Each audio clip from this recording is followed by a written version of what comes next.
کی، ہم نے اسٹیٹ کے خلاف کوئی بات نہیں کی. ہم نے اگر بات کی ہے تو وہ ہمارے علاقے کا مسئلہ تھا.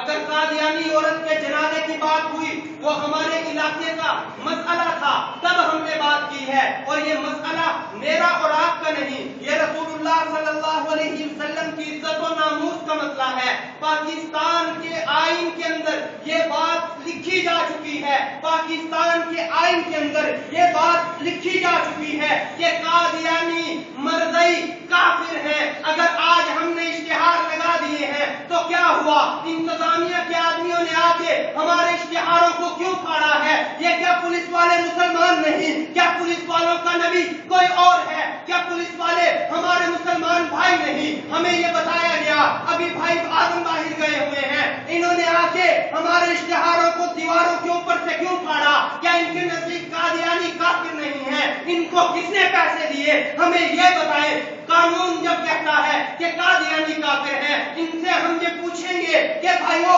بتاؤ تو صحیح، تمہیں کس نے مجبور کیا؟ کون سے ایس نے تمہیں کہا کہ یہ جو اشتہار لگے ہیں یہ اتار دیے جائیں؟ کون سے DPO نے تمہیں کہا کہ یہ جو اشتہار لگے ہیں اتار کے پھینک دیے جائیں؟ ہم نے بھائی آدمی بھیج دیے ہیں کہ ان کی تصویریں لو، یہ دیکھیں گے ہم یہ کون ہیں، یہ کون سے ایسے مسلمان ہیں کہ جو ایسی بات کر رہے ہیں. دیکھو ہمارا نظریہ، ہماری سوچ، ہماری فکر ایسی ہرگز نہیں کہ ہم لوگوں کے ساتھ جھگڑا کرتے پھریں، لیکن رسول اللہ صلی اللہ علیہ وسلم کی عزت و ناموس کا مسئلہ ایسا ہے، اس میں آپ بھی اور میں بھی اور ایک برے سے برا انسان بھی جو رسول اللہ صلی اللہ علیہ وسلم کو جانتا ہے وہ یہ بات ذہن میں بٹھا